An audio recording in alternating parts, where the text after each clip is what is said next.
Assalamualaikum warahmatullahi wabarakatuh. Latar belakang saya ni dari segi akademik, saya mempunyai 4. I'm a qualified forester, I'm a qualified IT, I'm a qualified economist dan juga mempunyai ijazah sarjana daripada Universiti Harvard dalam public policy. Itu dari segi akademik lah. Dari segi bidang kerja, saya pernah bekerja dengan forestry dan yang lamanya dengan sebuah bank pusat lah, Bank Negara Malaysia selama 33 ke 34 tahun macam tu. Di bank pusat tu pelbagai tanggungjawab telah diberikan daripada junior officer sampailah director. Saya pernah menjadi chief forex dealer. Saya juga pernah antara kerja saya menggubal dasar-dasar kewangan dan juga pernah juga bekerja di luar pesisir Labuan dan juga saya pernah juga menjadi pengarah penyiasatan di Bank Negara Malaysia sebelum ini. So dari segi background tu itulah dia. Hari ini saya sit dalam beberapa lembaga pengarah, kebanyakannya terlibat dengan keuangan. Dan di Quantum Metal Malaysia ni saya telah diminta oleh Dr. Lim sebagai pengerusi Quantum Metal Malaysia. Itulah sedikit sebanyak tentang latar belakang saya di Bank Negara tu. Antara benda yang mungkin menarik ialah semasa menjadi pengarah penyiasatan, cuba membendung skim cepat kaya, memastikan pelanggan ataupun orang ramai dilindungi dari segi perundangan dan tidak terjebak oleh mana-mana pihak yang cuba membuat aktiviti penipuan. Itulah antara tanggungjawab yang agak berat dan antara benda yang diberi penekanan di Quantum Metal tu samalah juga memastikan pelanggan-pelanggan terpelihara, tidak terjebak dalam apa-apa aktiviti penipuan. Jadi itu adalah filosofi Quantum Metal, mematuhi segala perundangan, mematuhi segala peraturan, mematuhi segala garis panduan yang ditetapkan oleh mana-mana pengawal selia. Pertama sekali, perdagangan emas ni pada hari ini tidak diregulated lah ya. Tidak diregulated di mana ia tidak diperlukan ada special license ataupun approval dari mana-mana pihak berkuasa. Special license itulah ya. Walau bagaimanapun, menurut Exchange Control Gold Exemption Order 1986, every person adalah bebas untuk membeli, memberi pinjaman, menjual, meminjam atau mengekspor emas. Itu ada exemption order, Gold Exemption Order 1986. Namun demikian, walaupun ada peruntukan tersebut, Bank Negara akan terus memantau. Bank Negara akan terus memantau mana-mana entiti untuk memastikan ia tidak menjalani aktiviti illegal ataupun aktiviti haram yang boleh memberi kesan negatif kepada orang ramai. Bank Negara dia pantau, dia sentiasa pantau. Dia tak ganggu, tetapi kalau kita buat salah dia datang. Jadi mengikut bacaan saya tu, Bank Negara ada dipanggil Financial Consumer Alert List. Dia dipanggil FCA. Dia ini ialah untuk memberi panduan as a guide untuk enhance kesedaran, untuk meningkatkan kesedaran terhadap entiti atau skim yang memberi persepsi salah seolah-olah ia diluluskan oleh Bank Negara. Jadi kalau kita memberi persepsi yang kita kata dapat lesen daripada Bank Negara ke gitu gini, itu salah tu. Jadi kita boleh masuk dalam FCA tu. Itu dari segi peraturan lah. Saya ni lebih kepada peraturan. Ya. Kalau perniagaan emas tu, kena tanya Datuk Dr. Lim. Kenapa orang berminat untuk melabur dalam emas? Nombor satu, ya selamat. Benda ni fizikal, you boleh request for physical gold. Dan apabila berlaku economic crisis, pada umumnya harga emas trend dia akan naik. Dia dalam orang trading, saya pernah jadi chief forex dealer. Kita panggil emas ni macam safe haven currency ataupun safe haven instrument.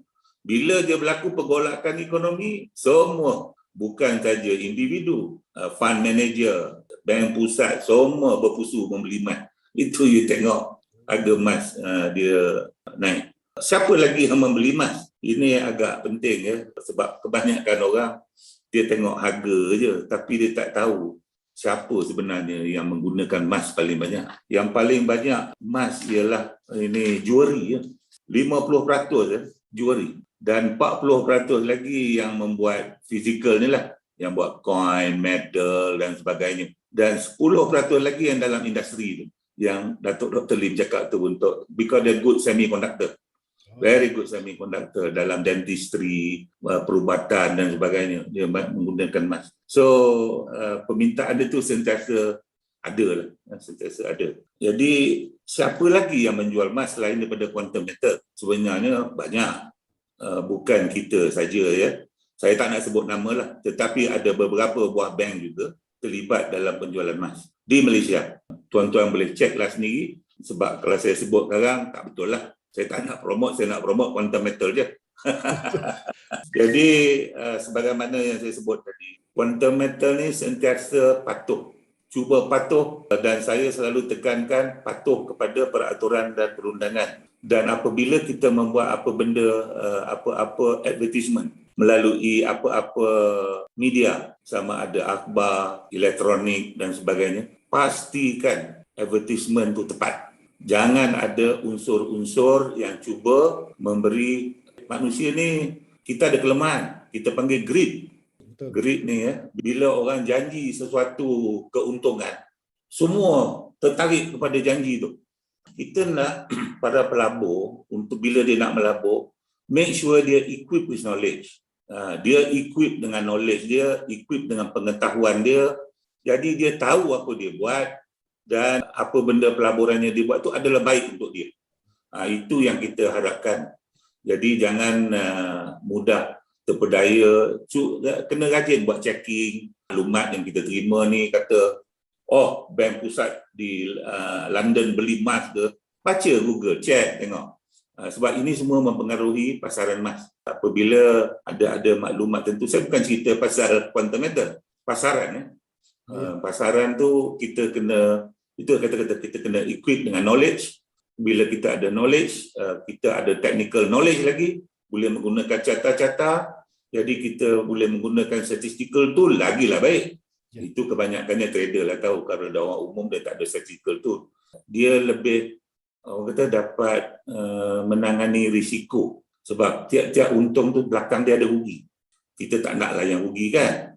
Jadi untuk kita mengurangkan kerugian tu, kita kena rajin membaca, rajin bertanya, rajin berbincang, dapatkan maklumat-maklumat yang perlu, yang sesuai untuk terlibat dalam perdagangan emas ni ataupun investment. Sebagaimana saya sebut tadi, Section 4A ini di bawah Exchange Control Act 1953, bank negara ada kuasa, dia boleh memantau semua advertisement. Apabila mana-mana syarikat, termasuklah Quantum Metal, membuat apa-apa advertisement yang tidak tepat, kita boleh disiasat. Jadi tiap-tiap perkataan, tiap-tiap fakta tu mestilah tepat, ya, supaya kita mempromot secara healthy, supaya pelanggan-pelanggan kita pun dia berani mengambil risiko. Kalau dia rugi pun dia tahu itu risiko memang ada, ya. Jadi dia tak boleh salahkan sesiapa. Jadi tapi yang pentingnya advertisement kita kena betul, tak ada apa-apa unsur. Jadi ada satu lagi area yang saya selalu stres di sini ialah payment system. Sekarang ni evolusi, ya, daripada cash bertukar kepada elektronik, ya. Ada wallet lah, ada macam-macam. Jadi itu pun di bawah bidang kuasa Bank Negara Malaysia. Ya, bidang kuasa Bank negara sentiasa memastikan ianya selamat, reliable dan efisien apabila kita menggunakan satu-satu payment system tu. Jadi payment system tu memang bank negara akan teliti terlebih dahulu sebelum. Jadi kalau Quantum Metal nak membuat sesuatu benda produk, kita pun akur kepada keperluan tu. Jadi Quantum Metal, sebagaimana saya dah berbincang dengan Datuk Dr. Lim, kita sentiasa akur kepada all these peraturan. Sebab kita tahu ada regulator duk memantau secara keseluruhan. Jadi apabila kita menggunakan benda yang betul, jadi di sinilah orang datang confident, because kalau mana-mana institusi yang tidak diregulate, orang tak ada confident.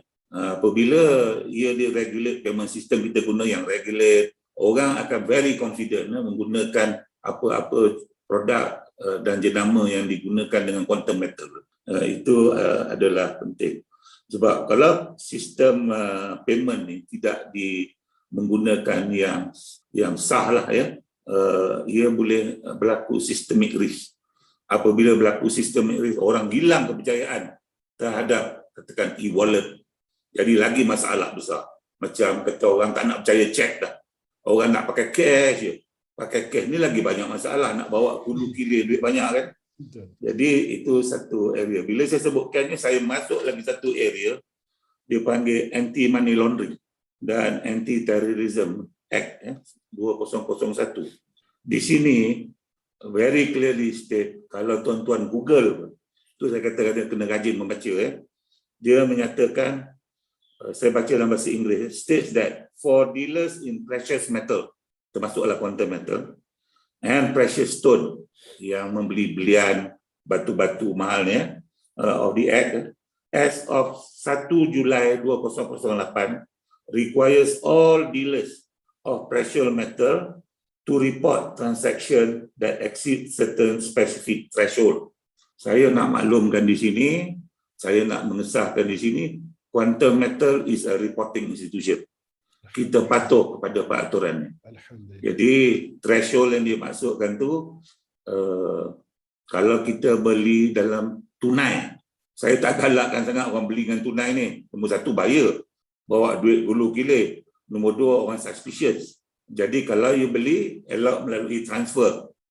Transfer ataupun daripada bank account, itu bagus. Sebab apa? Semua bank, dia patuh pada amla. Kalau kita bawa cash, orang persoalkan. Jadi apabila individu, dia punya had dia ialah RM50,000.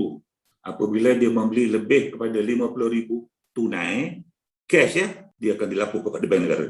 Tapi kalau dia beli melalui elektronik, tak apa. Tunai tunai. Jangan bawa 5 ketul duit. Sama juga dengan itu individu. Kalau entiti RM300,000, syarikat lah. Sebab syarikat orang tak pernah beli pakai cash ni. Semua transfer. So itulah sedikit sebanyak tentang bagaimana quantum metal menaikkan kepercayaan, memberi kepercayaan. Di samping itu, produk kita adalah disertified oleh ISRA. So ini syariah compliant. Kebanyakan pembeli adalah daripada golongan Islam. Memang dia orang ni hendakkan, kalau tak ada ISRA, jadi orang boleh persoalkan. Certification satu, audit satu. Syariah audit pun akan dilakukan juga untuk memastikan dia certification tu ada tahun-tahun dia. Sampai certain period dia akan audit balik, dia akan reissue balik Untuk memberi keselesaan dan confident kepada pelanggan quantum metal. Quantum metal bukan sahaja menggunakan ISRA, malah kita dah employ a very competent person untuk memainkan peranan as compliance syariah officer. So sekarang di quantum metal dah ada competent person yang mempunyai akademik yang mencukupi untuk membuat kerja-kerja compliance untuk pematuhan syariah, dan beliau juga akan diminta untuk melakukan audit syariah terhadap produk-produk.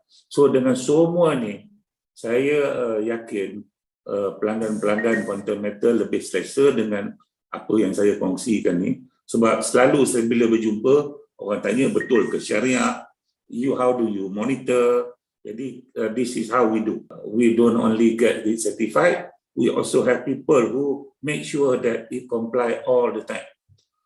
Bila dia tak comply, dia kena bentangkanlah kepada lembaga pengarah. Jadi kenapa dia boleh berlaku, bagaimana kita nak mengatasinya. Kita tak nak ia terus berlaku sekiranya dia tak comply dengan syariah. Jadi kadang-kadang boleh tersilap, boleh berlaku. Even dalam bank pun, saya pengurusi sebuah bank pun boleh berlaku Jadi bagaimana kita nak mengatasinya, adalah kaedah-kaedah dia sebagaimana yang dinasihatkan oleh Majlis Syariah. Itulah sedikit sebanyak saya buka semua topik tu.